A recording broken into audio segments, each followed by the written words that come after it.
about a new organization called the Ecomodernist Society of North America. I'm here because we are in the midst of a potentially monumental ecological crisis. It is only through a new environmentalism 2.0 that progress can be made. We believe that our only hope for human advancement and even human survival is through the exponential advance of science in the service of humanity. Ecomodernism is a new environmental paradigm which looks to reverse the fear of nuclear power and scientific progress in general. Ecology-based modernism is the most direct way to define it. Ecomodernism as a philosophy is described in the Ecomodernist Manifesto. We believe humanity should not be rejecting technological progress, but rather separate our impacts from nature through the responsible use of technology and urbanization. Urbanization is an unstoppable worldwide trend and the best solution to many environmental problems. It offers sustainable development for the human population and is a historic antidote to both deforestation and species extinction as humans move away from using wildlife as their protein source. Vertical, urban, high-rise architecture minimizes the use of land, resources, and energy, enabling walkable cities that facilitates the more efficient use of mass public transit as well.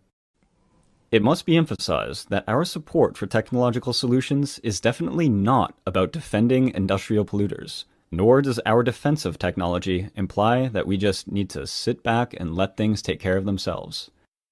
To the contrary, we believe that humanity is at a crossroads that severely threatens our future on this planet.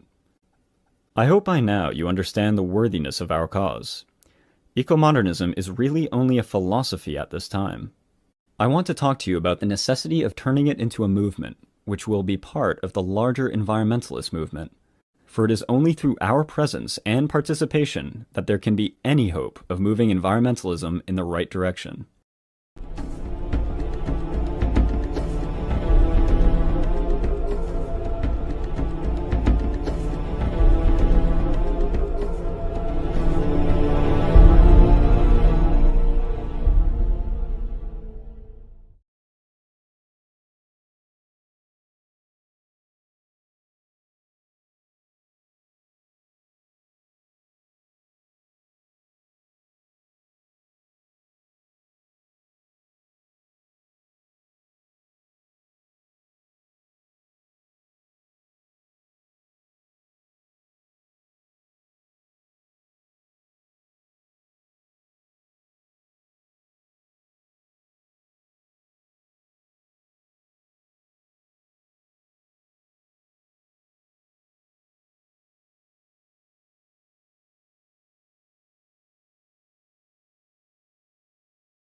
I've not been broadcasting our voices, and that's my fault. So let's go back to the start. Hi, my name's Carl Pauls. I'm Gabe Ignetti. And this is the Ecomodernist channel live, now with audio. So our first story here is Stephen Guilbault and our friend William Ekwatu clued me in that, yes, he is the Minister of the Environment Minister of Environment and Climate Change. There it is in the article. So he is a old school biofuel professional, Greenpeace activist. He's basically been working against nuclear energy his entire life. So of course he's a bit anti-nuclear. So go ahead with your commentary. Oh, the moment I heard, biofuel advocate, as much as I want to convert my WRX to E85 because it's so much cheaper. Oh boy. That is not the best thing to be. Because I was actually reminded of a little term that, given how much we're bombarded with LCOE analysis, a little other term that we don't use enough, but also is about as equally useless overall, is energy return on energy invested, EROEI. I actually prefer it to LCOE, but all of these conventions are so dependent upon the particular methodologies that are determined to calculate them. But EROEI actually is pretty good for analyzing this kind of thing. What's that stand for, William? Basically, there's basically an energy cliff, and biofuels are off the cliff because they require so much more energy to produce. Yeah, the abbreviation is energy return on energy invested. Yeah. And but the second one is as well. What's that? LCOE. Levelized cost of energy. Yeah, levelized cost of energy. Okay. Yeah. Just in case, I should have known the second one. I forgot. I knew the first, but it's I don't know. We might have people who don't understand that stuff, so it's good to. Yeah. Basically, there's a point where of viability, basically, where an energy source for EROEI specifically, there's a point basically at which you have unity. It's almost kind of like fusion reactions. Basically, you have a point where you reach unity, and everything below that costs more energy than you get back, and above that, it's marginal and you have to have a certain level to actually be worth going after an energy source. I think that's 2, right? What's that? Isn't it? I think it's 2. Well, he said unity, so he means 1.0. Yeah. So 1.0, but I think unity, they mentioned 2. Yeah, I think 2 had to be making it worthwhile. One is just it is like zero energy being produced, but no energy lost, no energy gained. Right. Yeah, because I've heard it's 2. When you get to 2, you're starting to talk about. Yeah, that's when you're starting to talk. For instance, basically the generally accepted threshold is that you have to have an EROEI of about 5 to be economically viable. Mm-hmm. For most of fossil fuels history from the 1930s, basically it was over 100. But basically as things progress, that number has gone down. Now it's projected to be around 30. Biofuel, and then basically there's this cliff whereby society basically keeps trying to pursue certain energy sources, and if an energy source takes more energy to get than it gives back to you, you can't sustain yourself. You're going to die. Yes. And biofuels like E85 are one such area where they take so much excess energy to produce a single unit of that it's unsustainable. Wind varies depending upon the particular methodology. Solar is anywhere between 1.8 to 10, depending on the particulars of it. And interestingly enough, that basically by some analysis that puts nuclear on the same footing, because nuclear has kind of been pegged at around 10, but I've seen estimates as high as 75 or higher. Yeah. Wow. Yeah. Nuclear's EROEI can be extremely high, especially depending on the fuel process. And for those CANDU reactors, which can use unenriched or natural uranium, that EROEI can be extremely high. Extremely high. Yeah. And on top of that, they can use thorium just as easily. So, And spent fuel, I understand as well. I forget the details. I've heard. It might be possible. I'm not sure that CANDOs regularly do this though. They tend to actually do minimal enrichment. From what I understand, but maybe I'm mistaken. They can run on unenriched. They're perfectly happy doing that. Their economics are a little bit better with some with low enrichment. Their main limitation is the rarity of heavy water in the necessary purity. Right. So back to our friend Giebolt. He's a longtime absolute opposition to nuclear power, like we suspected. He takes charge, yet he takes charge just as numerous leaning environmentalists and progressive have come to see nuclear as the single best hope to combat climate change. So whoever this is from the Edmonton Journal, they are in our corner. David Staples is the author of this. So good on you. That's Alberta? Edmonton? Edmonton is Alberta, yeah. Yeah. I thought so. Hey, look, it's got Chris Kiefer's name there. Yeah, check it out. So Chris Kiefer says it's a shocking setback on climate and on the keystone technology that can deliver decarbonization to provinces that are not endowed with endless hydro. And he's referring to, of course, Quebec and Ontario and all the hydropower that they produce, as well as British Columbia. British Columbia doesn't need fossil fuels. It has so much hydro. True. Yeah. So early this year, there was 3 Canadian provinces that said they wanted to pursue small modular reactors. And I thought like 2-3 months ago that Alberta joined them to make it 4 provinces. Am I remembering correctly? I do April remember something. or after? Or sorry? I see April 2021 Okay. is the last news. Oh, there it is. Another Canadian province. Here it is. Let's bring this one up. That's some really good news. Another Canadian province signs on for SMR development. And let's see. Alberta. Yes. He signed an MOU. And who do you sign it with? Who are the other ones? New Brunswick, Ontario, and Saskatchewan. Yeah. Yeah. Cool. Yeah. NewScale has been making some progress at COP26 from what I hear.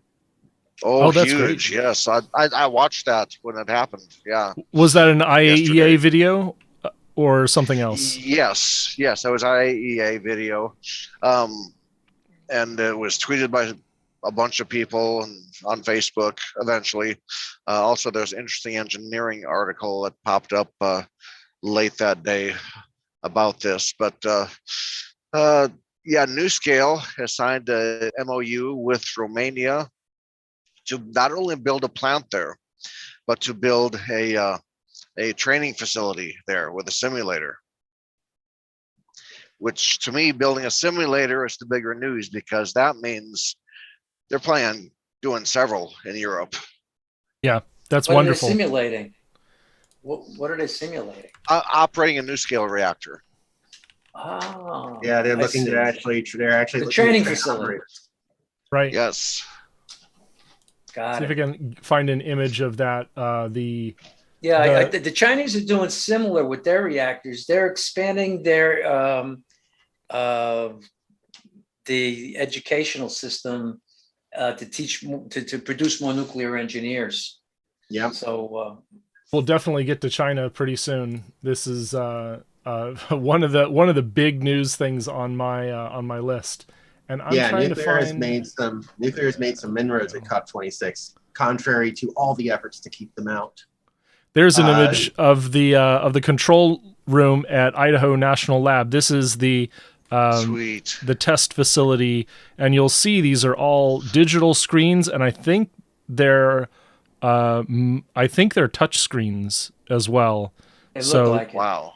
So this is It's essentially something to see. a digital It's connection. beautiful. connection to analog control ports that basically sort of bridge that gap. Is like there's a digital gap, so that like on this side it's 21st century, and behind the screens it's all, you know, Dune style technology. And that's really like, because Dune just come out, I kind of want to drop a little mention of that, is that nuclear technology is basically Dune technology. It is advanced technically, but it's all analog.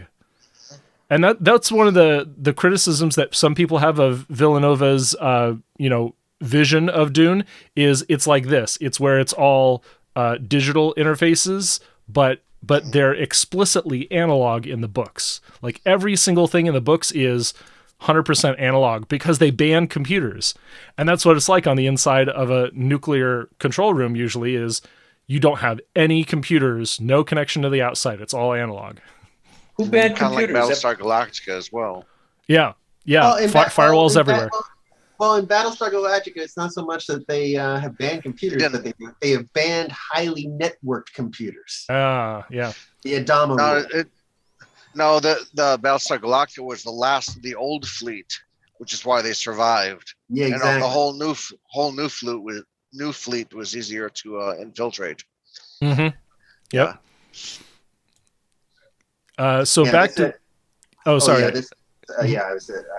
But the other news also, apparently the Biden administration has formed some agreements with some countries to basically trying to expand the influence of the U.S. nuclear sector, Kenya in particular.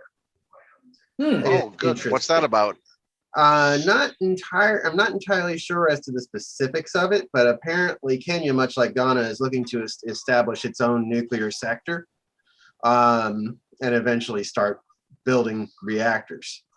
I think they already have some nuclear, but it's nuclear medicine and maybe they have nuclear medicine, but I think checking welds and stuff. But yeah, this is power. Ghana's looking to go for reactors, and I think Kenya's going to follow suit. It actually kind of dovetails with one of the threads I've been engaged in over the last couple of days, because they've been hyping about how Kenya in particular has met 92% of its electricity generation in 2020 was with renewables. And yeah, I did the math and entered that thread. The results were not pretty. It's always still ongoing, and it's like people keep bringing me arguments, and I just keep destroying them. Dutch trains run on 100% clean energy. Wait, no, it's not. It's they use carbon credits. They use accounting tricks. Yeah. Well, in their accounting tricks. In their defense, they're not wrong. Okay, they did produce 92% of their generation in 2020 was with renewables. Yep. A lot of hydro, a lot of geothermal, a good bit of wind, and a bit of solar. About 8% of it was conventional thermal. Okay. Yeah, you could do a lot with renewables. But here's the problem with Kenya. It's the size of Texas, and it has over 53 million people. Whoa. More than half of the population has no access to electricity at all.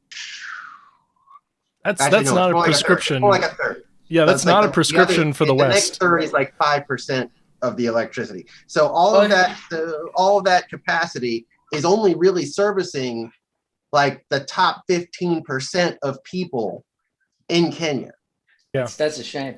Renewables can play a big role because it sounds like you got a lot of remote villages with no kind of power lines coming in, and so the easiest thing is to put up solar panels, the windmill, a generator to back it up or whatever. Well, some batteries as well, yeah.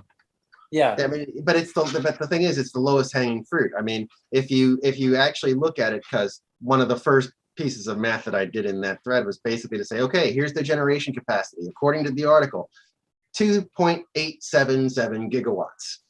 All right. That's their total combined generating capacity. 53 million people. We're talking about 52 watts of installed capacity per person. Okay, and if you actually Don't dive blow it deeper, all in one place. yeah, and if you dive deeper into the numbers, and that because somebody actually in the defense of the renewables was like, oh yeah, but they produced like 11 billion kilowatt hours. Okay, that's 20.0. There's like 20.6 watts per person per hour, or per person hour. Yeah. Like, okay. Wow, that's impressive. Oh yeah, I was sarcastic about it too. I was like, that sounds like a really big number. There's only that's like 210 times the number of people in Kenya. Oh wait. You know something too, though. I think that's a good market for SMRs as well. Yeah. Because I mean, again, if you got a village is big enough with no connection to any electricity and it's far away enough, you got enough people, you're good to go. Mm-hmm. Well, any town with more than 10 or 12,000 people probably would be a good market for an SMR, just because they also need water.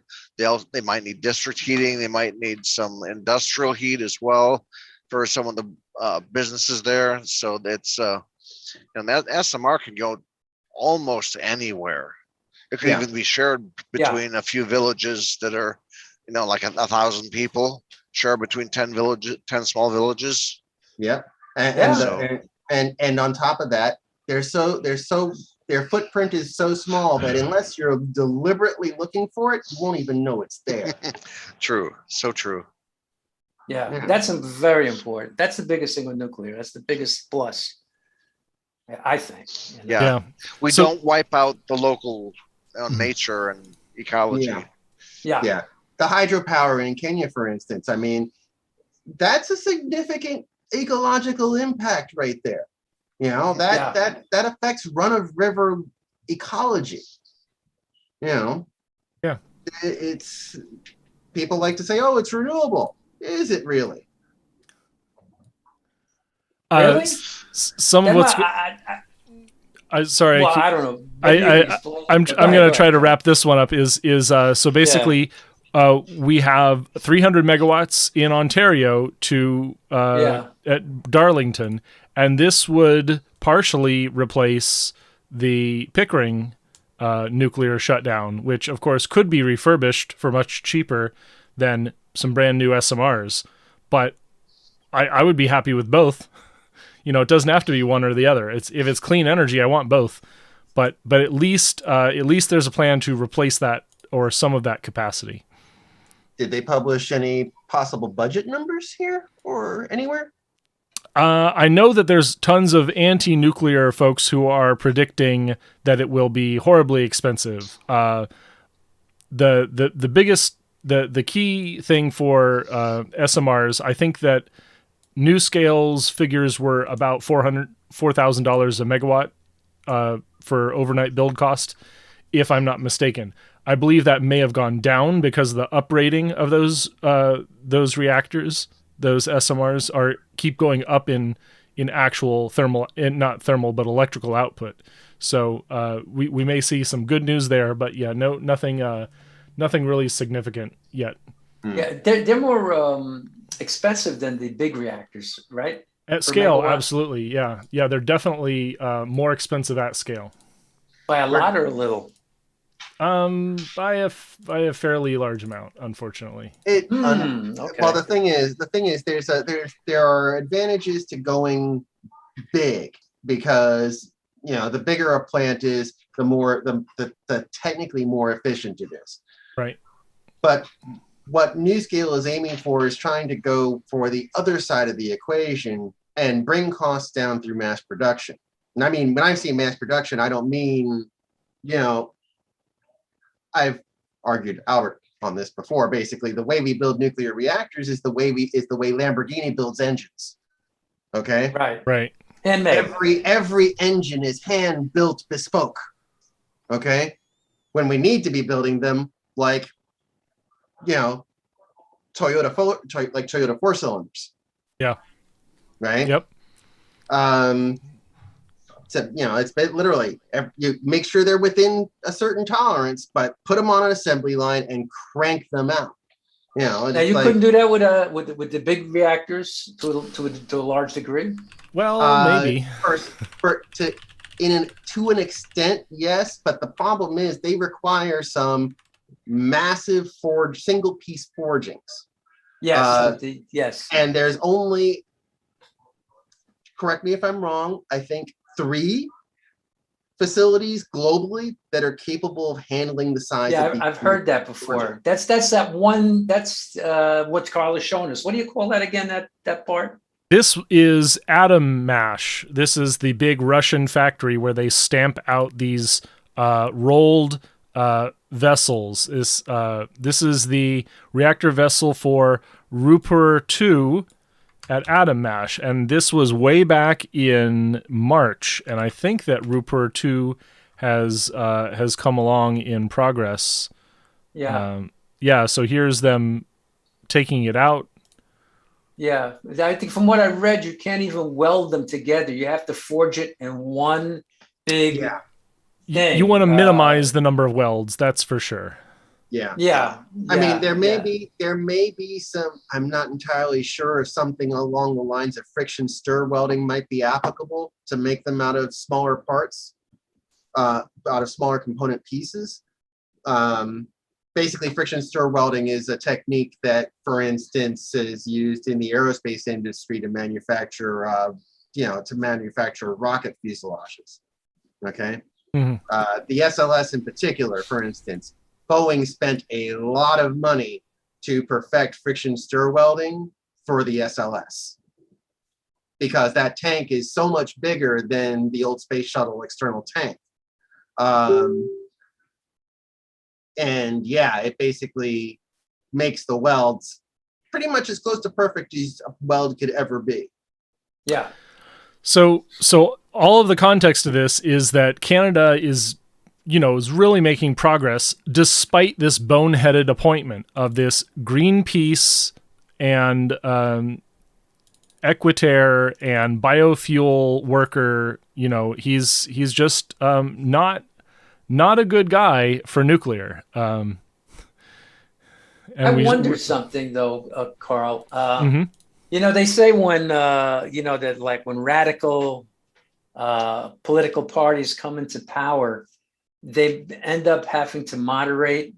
And this even happened in the Russian Revolution, by the way, which was extreme. And of course, the French Revolution is as well. In the end, it has to happen.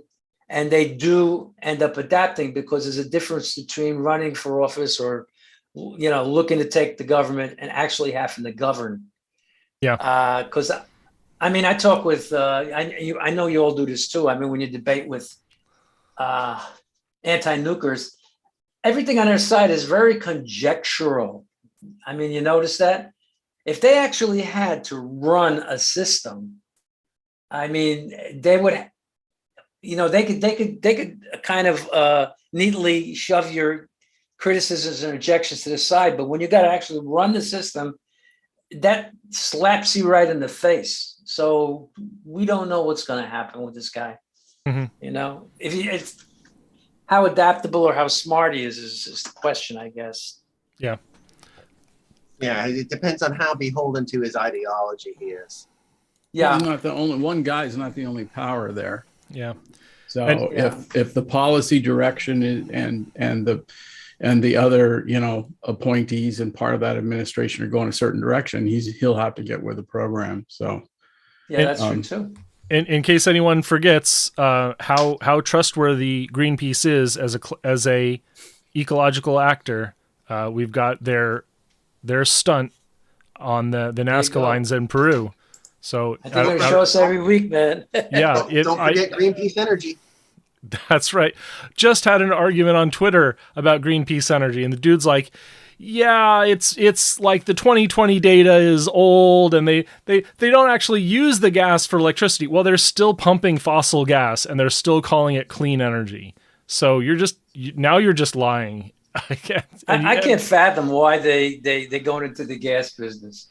It's They've just always so been in ridiculous. the They could be in the solar panel business. Why they choose that? I mean, it's just so mind-boggling. Remember, Greenpeace was founded with coal money. Okay, With coal money. Greenpeace was founded with large donations of coal executive money. Okay, Shouldn't surprise me. It's Rod Adams actually is the one who dug that up. Is that Friends of the Earth and Arco Gas, but Greenpeace and Greenpeace and coal? I'll need to look that up. So if Rod Adams wrote it, I should be able to find it. I'm pretty sure. Yeah. I think he had a guest on who wrote a book about Sierra Club in the 60s into the 70s, and there was a split with Sierra Club leadership, and then Friends of the Earth was formed with fossil fuel money. So there was a book that was published maybe 15, 20 years ago or something that went into details about that history. Right.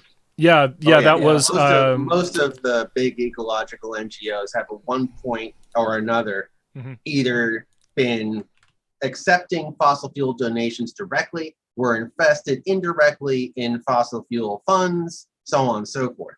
Chesapeake Energy was the one for Greenpeace, by the way. Yeah, it reminds me of the scene in The Wizard of Oz where he tells Dorothy, "Don't look at that guy behind the curtain." If you remember that scene. Yep. So do we want to break it up and watch a video? Maybe there's a good one on IAEA video that we can watch. That's supposed to be the subject of this, by the way. By the way, what did you put the name up, Carl? Which name are you looking for? Cop Out 26. You were going to put? Yeah, that's the first part of the title. Cop Out 26. Yeah, because we haven't gotten to even talking about COP that much. Oh, speaking of COP, as a matter of fact, did you guys hear that? Was it yesterday? Well, sometime this week, sometime during this week, during COP, basically all the UK wind died. Oh no! Okay, I'll look that up. Plants rode to the rescue at $4,000 a megawatt. Oh no! So which video was the really good one? We've got a whole bunch of these that are contextual about COP. We've got an interview with Eric Meyer, of course, singing at COP 26.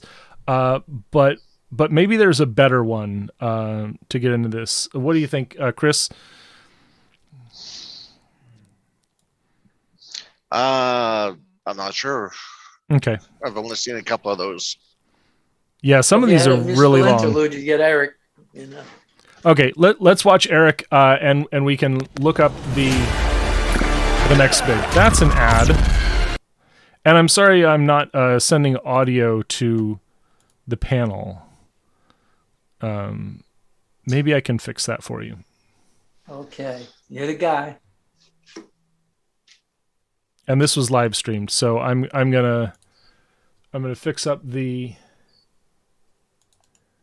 So has there been any impact at COP from those discussions about the, I guess it's 12 countries wanting Europe to... Hello and welcome to COP26, where we're coming to you live. Just a sec, we got Eric up now. now. The IAEA is here this week to talk about the many ways that nuclear can help tackle climate change. And we're here with one of the many young environmentalists that are here at COP this week, Eric Meyer from Generation Atomic. Oh man, happy to be here. Happy to have you, Eric. Yeah. So firstly, why are you a supporter of nuclear power and how did you get into this space? Oh man, there's so many reasons, but I think the first thing that really turned me onto the technology is just how much energy you can get from such a small amount of material.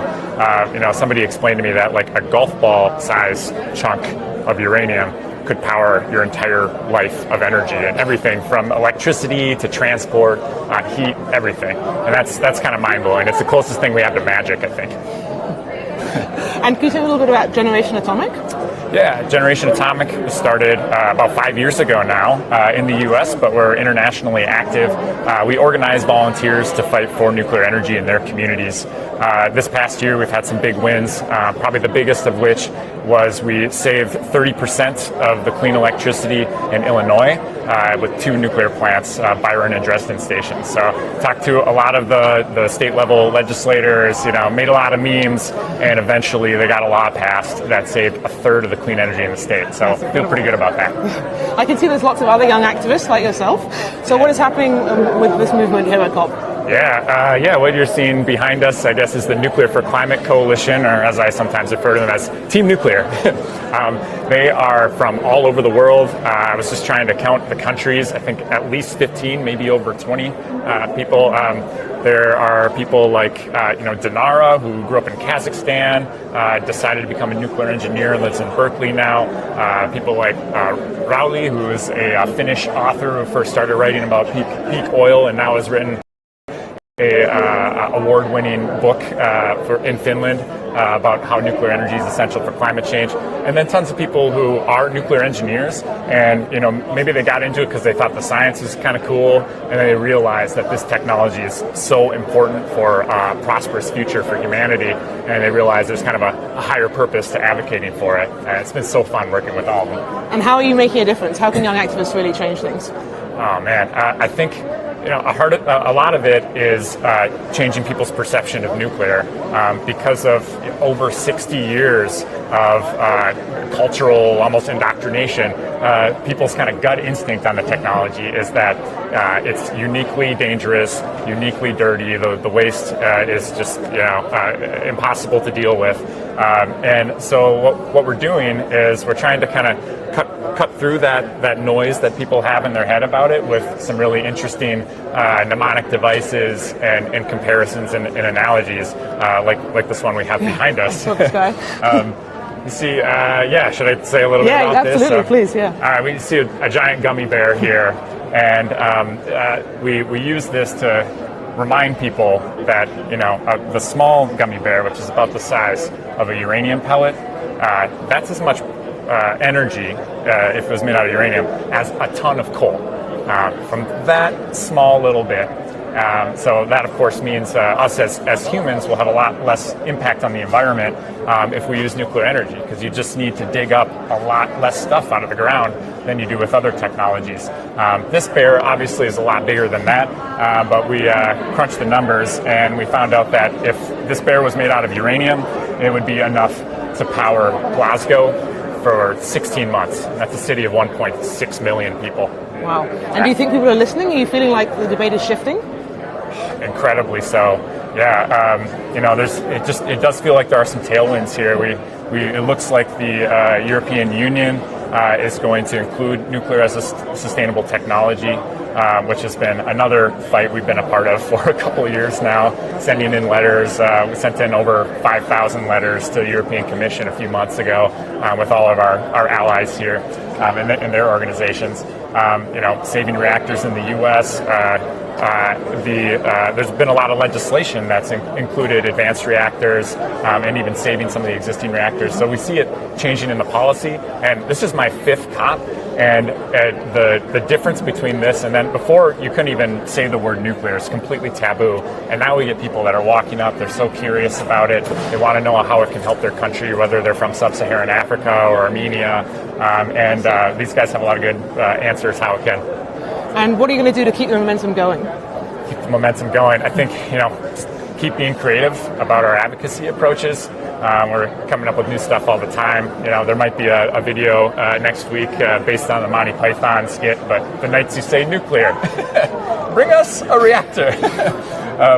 So just doing really creative approaches that are memorable for people, get them to take a second look, and then aligning with people's values. Because I think one thing is common about everybody who's here is that they care about the environment, they care about the future of humanity. They want to do the right thing for future generations. And we might have some differing opinions about how to get there right now, but we think that once they know about nuclear, they'll join the team.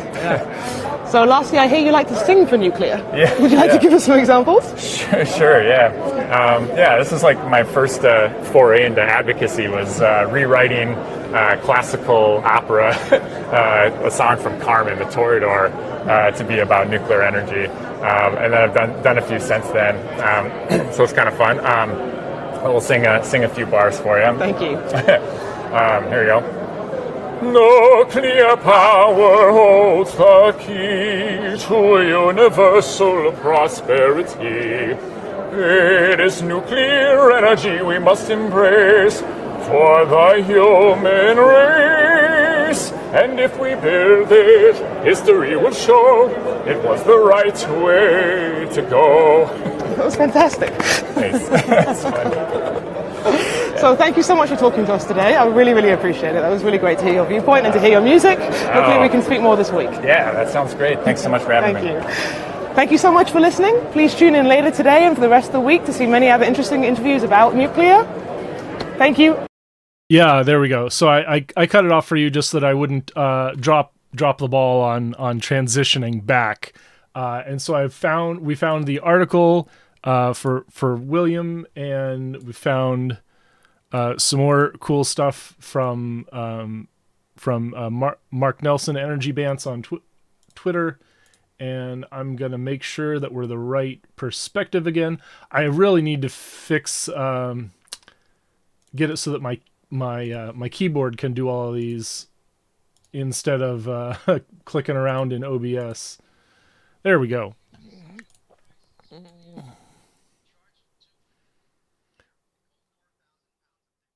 Oh no.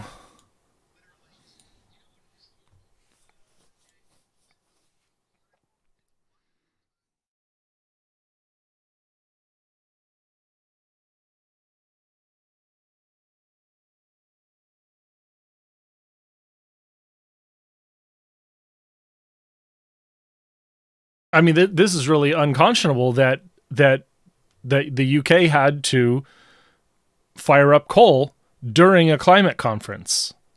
That's shocking.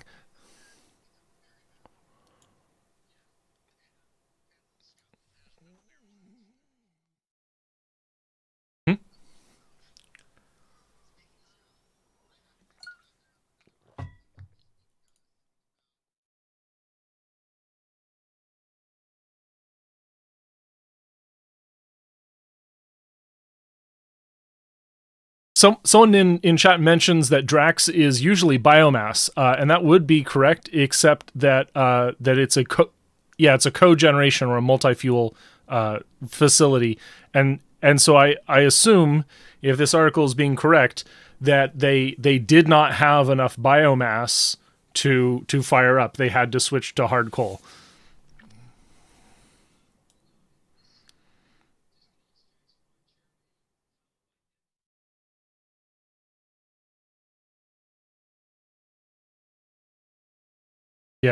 Yeah. So we're being really good about tracking this, especially in the UK. They're very proud when they have a quiet weekend and they get to turn the coal off. But unfortunately, these demand requirements and the intermittent supply sometimes results in the need for coal.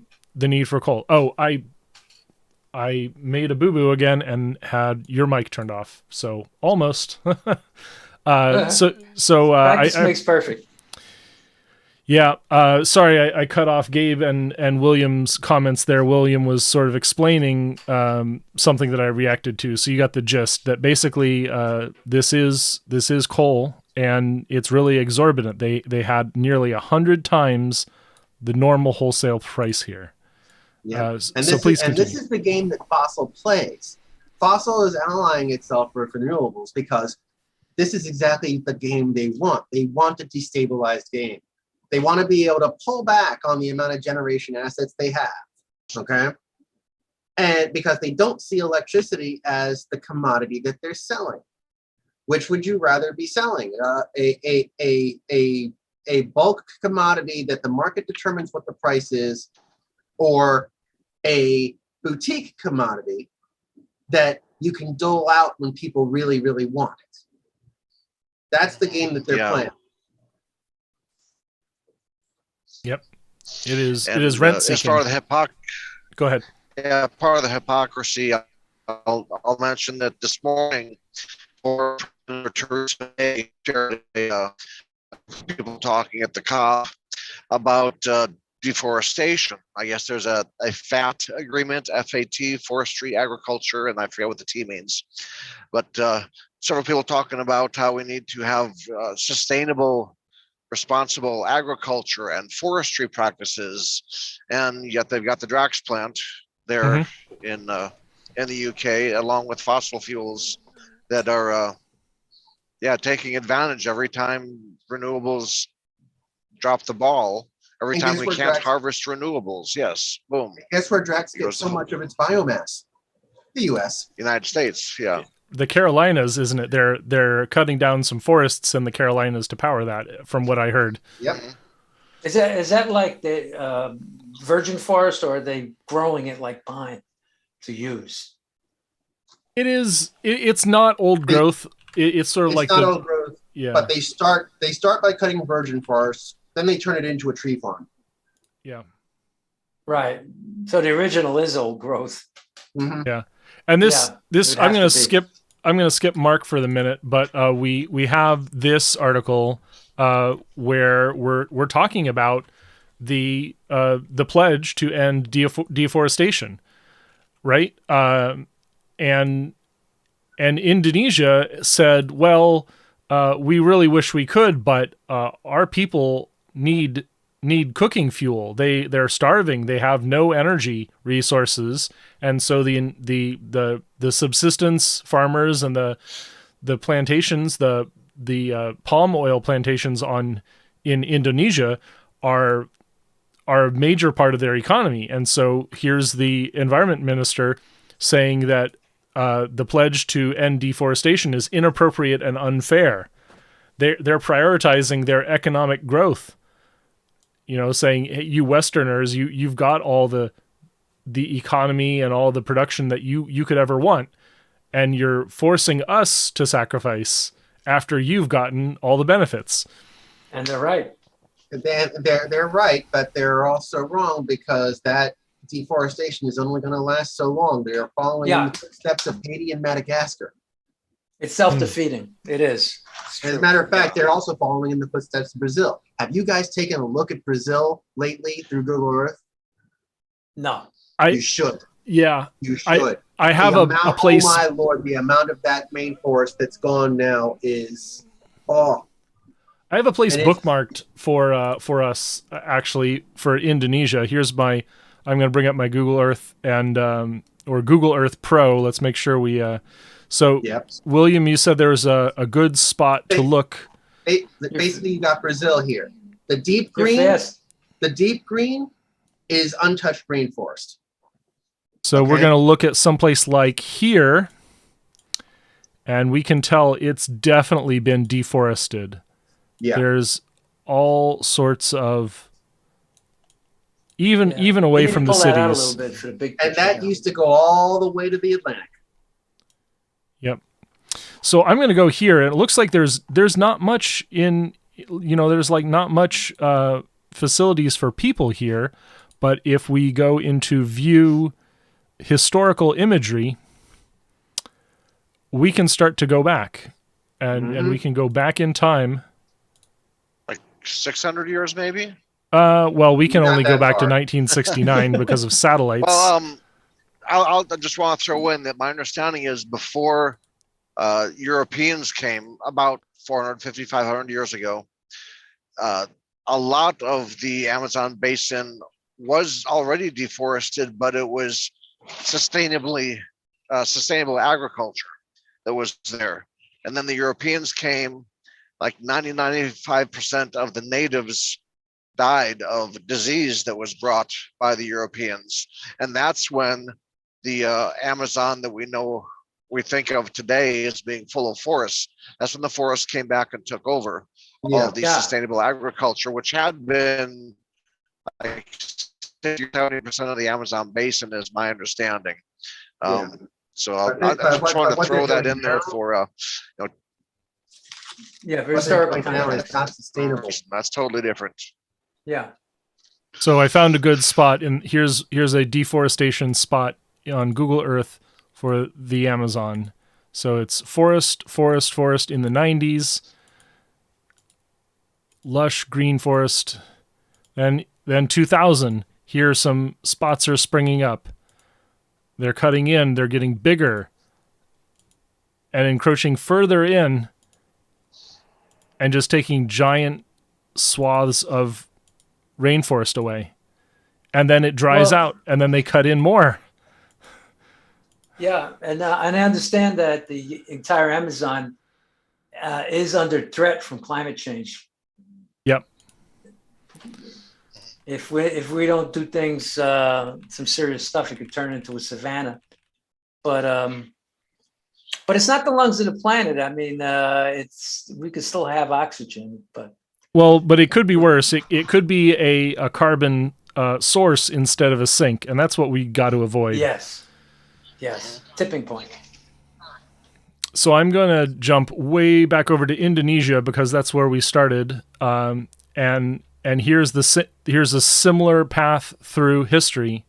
Oh, too close. I got to go the right zoom level, and then you can see the imagery much better. So not much going on up through the 80s. And then we get into the late 90s, I think you see it on the left side here, roads coming in. And these are rainforests becoming palm oil plantations. Plantations, yeah. So if you know anything about palm oil, it is used in a lot of food manufacturing.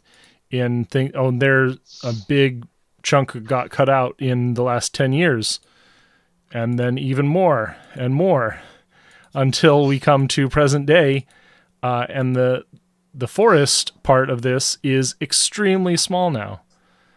And so if we zoom in, we should be able to see. How do we get away from that, though? I mean, people need food.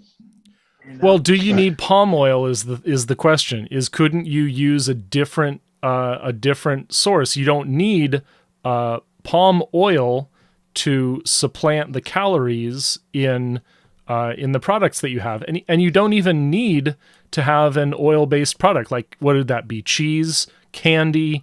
You can simply have a better product that is more value, more of the source product. Like if it's cheese, then instead of being like 50% oil, you have a pure cheese product. But again, they add that to cheese too. There are oils that are added to cheese. I guess, yeah. Huh? Yeah. So a couple observations on this. One is that agriculture, by far and away, is the main devastator of habitat in the world. Yeah.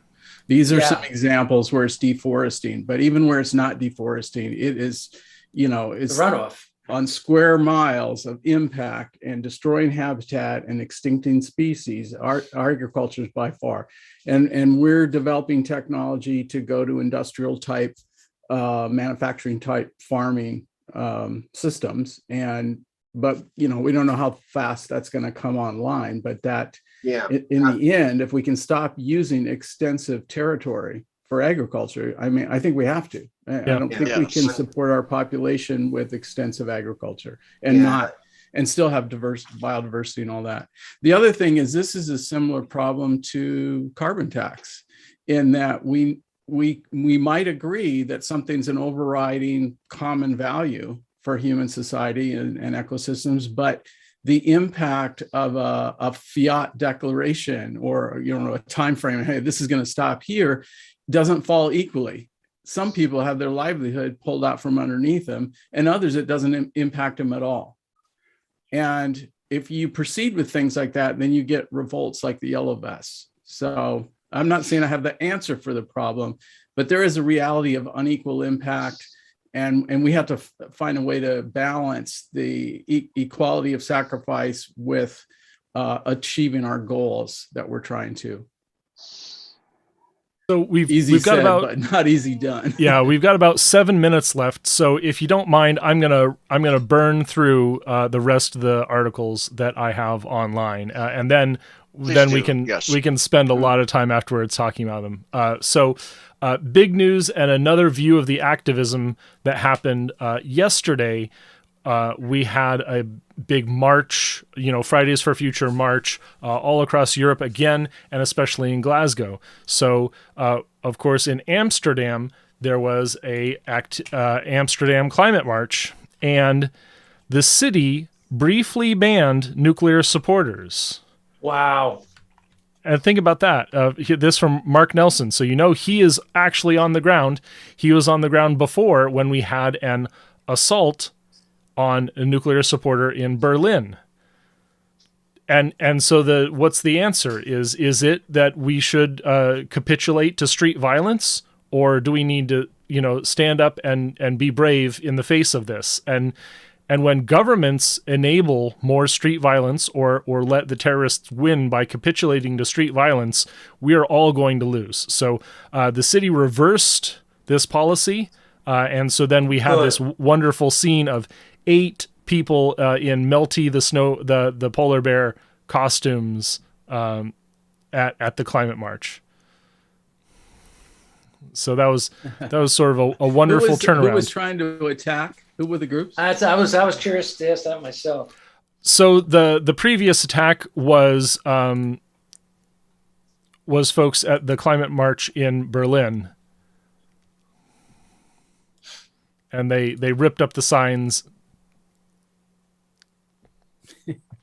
trying to prevent them from being close to the stage where Greta Thunberg was speaking. So this is absolutely targeted, absolutely motivated violence against nuclear supporters. And so this was we got a whole firm. This is like 6 or 7 weeks ago in Brazil. Right. Yeah. Go out in pairs. Active resistance. Be safe. She really needed an escort there. Well, she had one, but he was separated from her at this point. This very much reminds me of the civil rights movement, the days of Dr. King. When they were sitting at the lunch counters, and the white mobs were throwing coffee on them and every kind of thing. I'll step back from that because we can't say that everyone thinks that our position is worthwhile, but we do have to consider, like, when you're employing violence like this, what are you actually achieving? So the thing is that the reason why I bring it up, and it's a parallel, and the reason why I bring it up is that violence that happened back in the 60s is what actually played a big role in turning support towards civil rights by the American public. Mm-hmm. And if we have the same kind of strategies, that it will have that effect on the environmental movement as well, especially since environmentalists are very nonviolent generally. Generally, yes. Yeah. And so, passive resistance, just show up. That's my line is if you've got a Fridays for Future, you should show up. I'm definitely going to start bringing my Please Support Nuclear Energy banner more often to those if I can. We had a recent one that it was pretty good, and I was holding a banner for mass transit, and people were really confused at that too. And so it's like I don't get what the disconnect in the environmental movement is that they're not like, oh yeah, mass transit, that's a climate thing, of course you're here for that. But they didn't see it that way. Some people were so confused. What does the train have to do with environmentalism?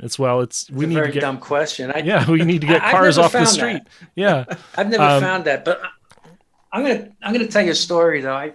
I been involved with 350 a long time. Okay, and I was in on a meeting, organizing a meeting for one of these marches. It's all of the people was like from Southern Alliance for Clean Energies, all nuclear, solar. It was just solar advocates there. There was no real. It was just about selling solar. That's what it was. Yeah. Let's roll on. We might end 10 or 15 minutes late at this point, but I really want to get through just the core of this next arc. And so China was, of course, not out and center at COP26. They were attending remotely. They were doing deals behind the scenes. And as we all know, China is pulling their weight. China is actually doing everything they can in order to produce clean energy. That's for sure. But they also need to provide for the needs of their people. So everyone's very critical of China and saying that they stayed out of COP26. Well, they're not negotiating with the global north, with the West anymore. They are doing what they need to do. And so here the West is being hypocritical and criticizing China's coal-fired plants. And here China is aiming to build 10 nuclear plants a year for at least the next 15 years. Yeah. That's right. I like how these are both Bloomberg. I really like how these are both Bloomberg articles. Yeah. Yeah. And they can't get away from coal. The people would freeze to death. Yeah. And in fact, they could be replacing coal. They could be building like coal plants in order to convert them into nuclear plants. Yeah. Exactly like, the backdrop that we have today. You're seeing pink, but the backdrop on this stream is the diagram of the natrium reactor. Decided to put that up there. I believe that's their plan. I think I've read it somewhere. I might be wrong. So they already have that. China is basically going back, is pouring over all of the experimental reactor designs that we did during the 1950s to 1970s. Yeah. And is saying, oh, wait, this was a really good idea. Why were they so stupid as to not pursue this? Okay. I don't know. As a matter of fact, China was pursuing molten salt reactors back in the late 70s because they had heard about it then, but their metallurgy wasn't up to snuff at the time. Right. So they're actually coming back to it. Yeah. So more pessimism from the Western media. COP26 braces for youth protests after vague emission pledges, and this is part of the march yesterday. Is the message from Western media, the global North, the traditional environmentalists is we have to position COP26 as a failure. There's no good news. There can be no good news because it's the establishment. What a pessimistic attitude, really. And so this article from RFI is echoing that sentiment again. And we've got Bill McKibben saying on November 2nd, predicting before we even got to the pledges that this COP26 is banal, and you're very just disappointed at how how ineffective it's going to be. And what is he pointing to? He's pointing to the Rosatom display, which is describing an integrated energy system. And this is the worst parts of Bill McKibben, where he is being such a ideological pessimist and saying that, well, you didn't choose my solution, so it's got to fail. Of course, Saudi Arabia is going to be talking about biofuels. I'm not a big fan of biofuels, but and so here's Bill McKibben projecting again failure because it's not his favorite solution. One more. Greta, we had Bill predicting failure on November 2nd. Here's Greta on November 5th saying that COP26 was a failure. Well, why does she say it's a failure? She wants immediate and drastic cuts to emissions. Is that how we get everyone in the world to agree to a plan? No, we have to choose an incremental solution. Unless we literally have a revolution, we're not going to get a giant change. Has Greta actually ever been to places where people are suffering in energy poverty? I can't think of it. I can't think of a time. I mean, has she visited Southeast Asia? I want her to go to Kenya. She can't fly, so how's she going to get there? No. She can take a boat. She can take a boat. She can take a boat. She went to the previous COP because as long as it has sails. A sailboat to her. Yeah, she can take a sailboat. Yeah, well, I think the sailboat was made out of carbon fiber. Yeah, I think though her shtick there, and some truth to that though, is that if they don't take drastic action for climate change, that Kenya will be unlivable, which is possible, very possible. Yeah, and we need swaths of Africa would be unlivable. We need more commitment. So she's not completely wrong there, but we do need progressive, increasing commitments. But we're not going to be able to get there acting like Donald Trump and demanding everyone else take care of it immediately. Like just change, just move, just fix it, just smash the machines. That can't be our first step. That'll be that's suicide. That's suicide. I mean, I keep telling people, you know, she's only 17 years old. She was only 6. I mean, what do you know at that age?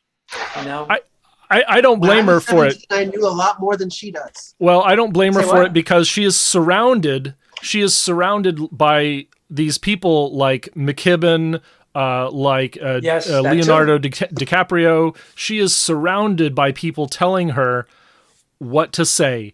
And sometimes she's saying extremely powerful and extremely important things like listen to the scientists. And that's what I got to echo back. Greta, please stop listening to the yes men and the ideologues around you. Listen to the scientists.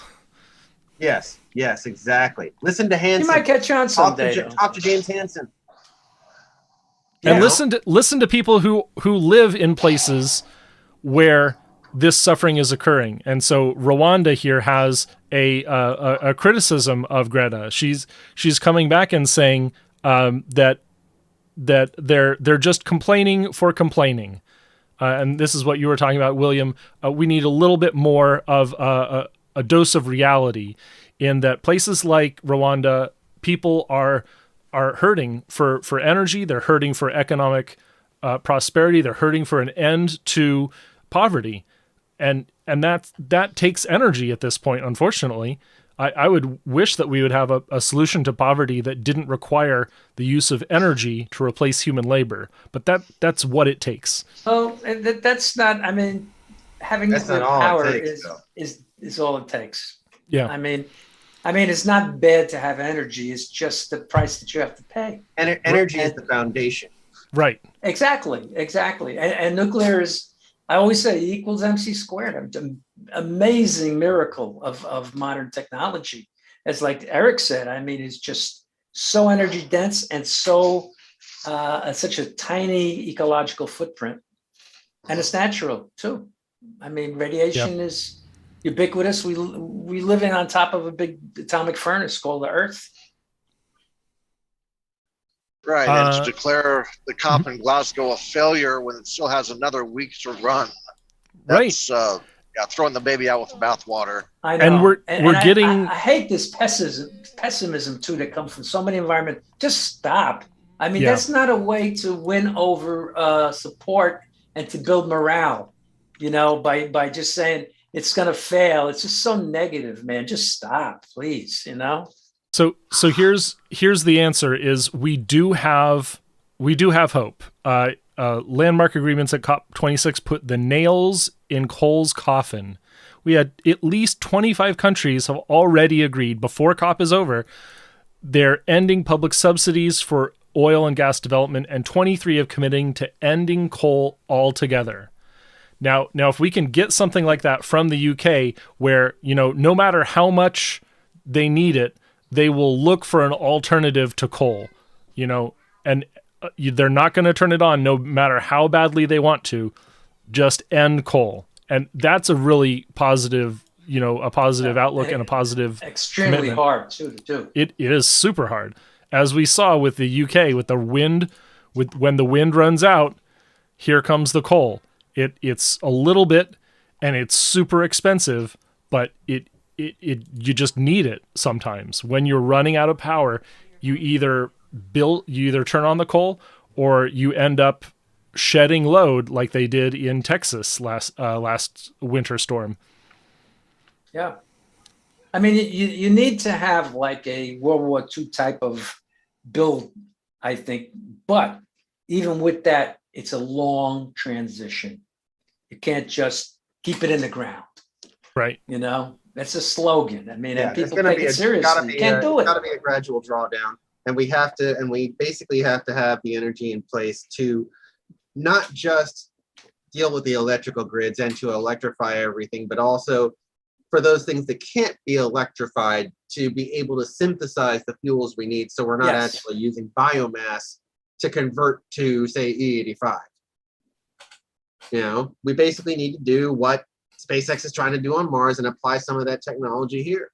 So we don't have to cut down trees. So we don't have to, to waste so many resources.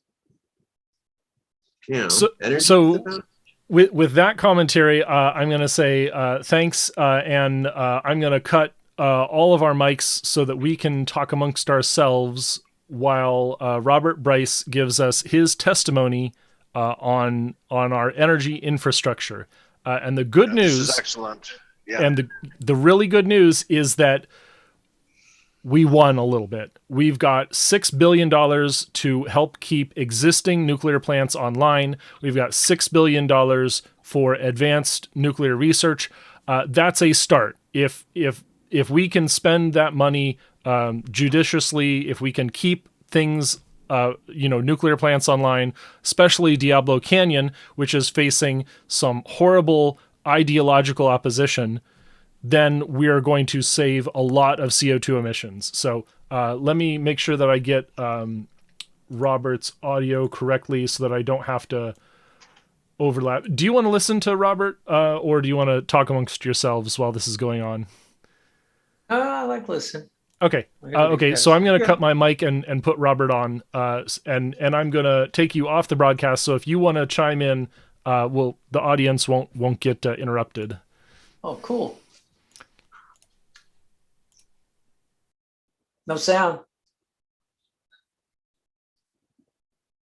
Mr. Bryce, I think that we're ready to receive your testimony. America's electric grid is our most critical piece of energy infrastructure.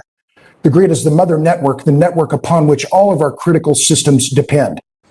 But the affordability, reliability, and resilience of our electric grid are being undermined. Over the past few years, the fragility of our grid and its vulnerability to cyber attacks, physical attacks, and extreme weather events has become ever more obvious. I understand this vulnerability firsthand. In February, my wife, Lauren, and I were blacked out in central Austin for 45 hours during Winter Storm Uri. Between 2000 and 2020, the number of what the DOE calls major electric disturbances and unusual occurrences on our grid jumped nearly 13-fold. Sales of standby generators made by companies like Generac, Kohler, Caterpillar, and others are soaring.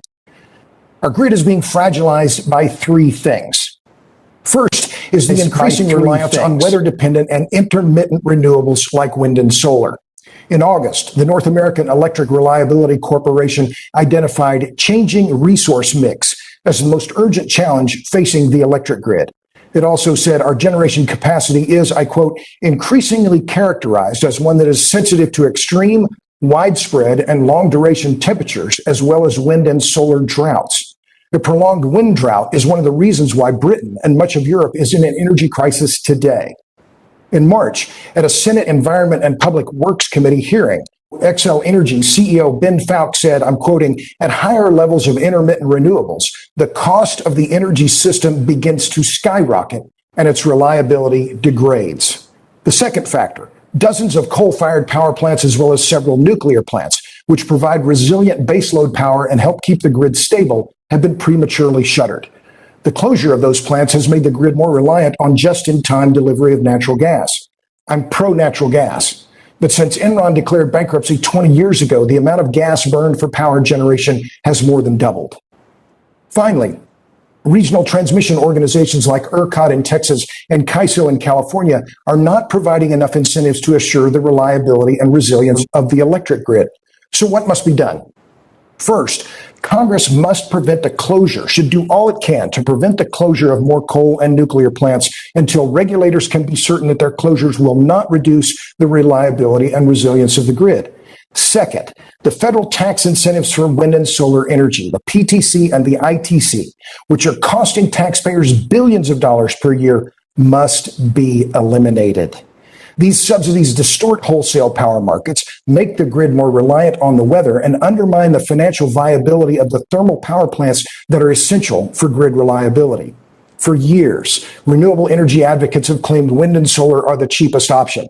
It's high time for them to prove it. Third, Congress, along with federal regulators, should develop rules that incentivize on-site fuel storage at power plants. The blackouts in Texas that I lived through showed that the most reliable power plants during the blizzard were the ones that had on-site fuel, including the coal and nuclear plants. Federal incentives don't have to be limited, though, to coal and nuclear. They can also include fuel oil, which can be used in quick start combustion turbines or in large reciprocating engines. Power plants with on-site fuel are absolutely essential for system resilience. If a regional grid fails, the grid operator must perform a black start to re-energize the grid. Those black start generation units must have on-site fuel. And in the postmortem of the ERCOT blackouts, it was clear that those black start units were not ready, and many of them did not have enough fuel. Fourth, Congress must act to stop the closure of existing nuclear plants, including the scheduled closure of the Diablo Canyon plant in California beginning in 2024. The closure of our existing fleet, including the April closure of the Indian Point nuclear plant in New York, was a travesty. Congress must also work to accelerate the licensing and deployment of small modular reactors, which will bolster resilience and help with decarbonization. In conclusion, for too long, policymakers have ignored the fragility of our electric grid. The grid is our biggest, most complex, and most important piece of energy infrastructure. We take it for granted at our extreme peril. We cannot allow our electric grid to fail. Earlier this year, the writer Emmett Penny had it right when he said, "There's no such thing as a wealthy society with a weak electric grid." We cannot afford to have a weak electric grid. Thank you very much. Can you, Mr. Bryce, talk a little about the benefits of a diverse energy portfolio and how energy innovation in renewables, in storage technology, in advanced nuclear and hydrogen, and carbon capture and storage technologies can really help to provide for a more stable grid and more energy affordability? Well, that's quite a laundry list there, Senator, but I will take a couple of cracks at it. First, to the issue of natural gas and this push for electrify everything. I do indeed think it's not just a bad policy, it's a dangerous one. And I speak from personal experience. During the February blackout in Austin, my wife and I bought our house 21 years ago. One of the first things we did was plumb in natural gas. And so we were 45 hours without electricity, but we still had gas so we could cook. We had hot water. We could keep at least the kitchen warm by turning on the burners. The idea that we would just rely solely on the electric grid for all of our energy needs, including hot water for cooking, et cetera, for heating, is just a bad idea. And unfortunately, we see in California now more than 50 communities have banned the use of natural gas in new residential construction and in many commercials. It's also a regressive policy, Senator. The price of electricity on a per unit of energy basis is 4 times that of natural gas, according to a notice in the Federal Register published by the Department of Energy earlier this year. So as far as the other issues that you mentioned, let me just touch on the nuclear because you brought up a lot of issues there.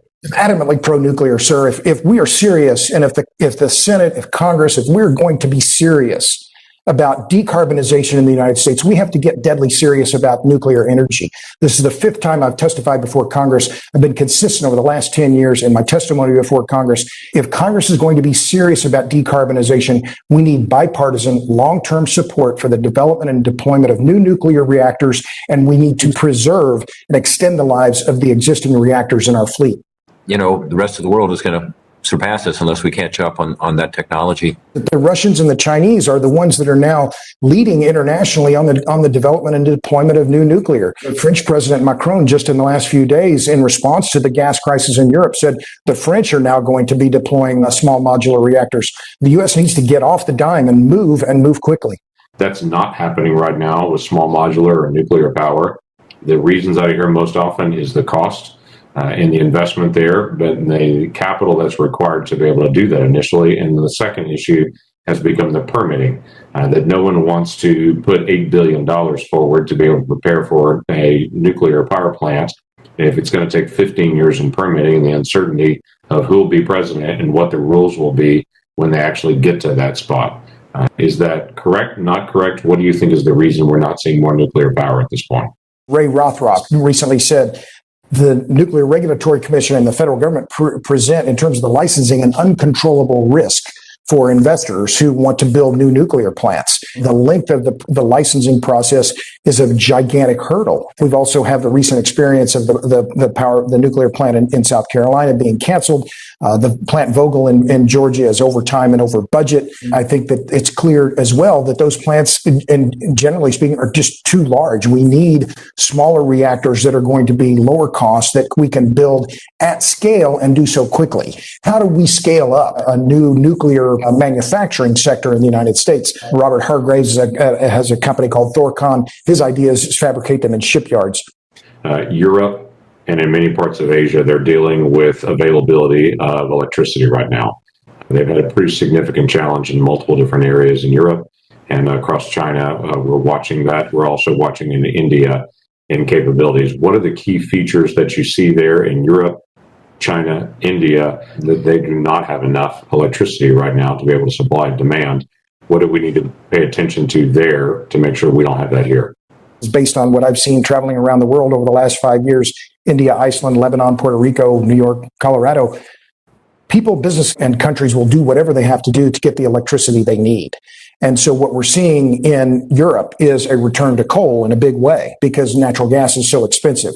We're seeing spot prices of coal in the international market now for the Newcastle benchmark at over $200 per ton, and in China, in some cases, over $300 per ton. We're seeing the deindustrialization across Europe because of a lack of natural gas. You see fertilizer plants being shut down, which will have knock-on effects in the slaughterhouses, knock-on effects in food supplies in the coming years, because farmers don't have enough fertilizer.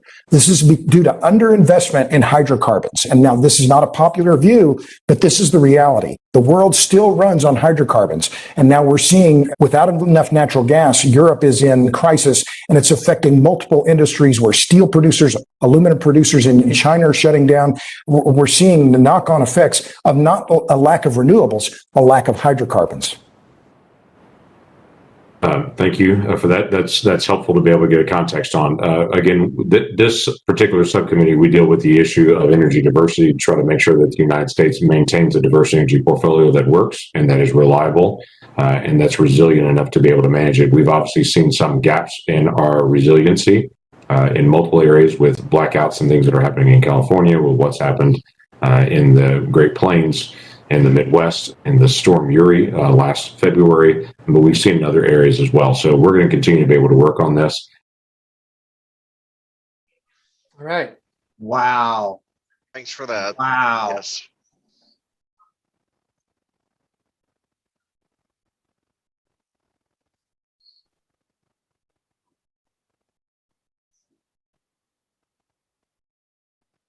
Yep.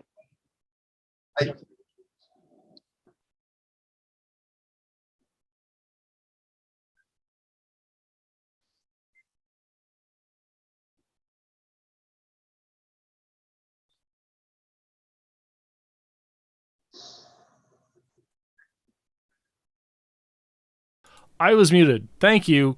So if you want to get involved, I have too many buttons. I need to finish my automation. So the mute button. Yeah, I unmuted the peanut gallery here, but not myself. So my fault. Yeah, I'm gonna get my automation down pat in the next few months. Anyways, if you want to get involved in the Ecomodernist Society of North America, we're at esna.earth. That's esna.earth. And I'm going to kick us out to Ecomodernist Society. Society, yes. North. And North and America. So, esna.earth. Yep. So we're going to go raid to our good friend James from the internet as I leave you with our eco-modernism commercial yet again. I really like the long form commercial. Sorry I haven't swapped it out. I think it's great stuff. So we'll see you around. Thank you. All right.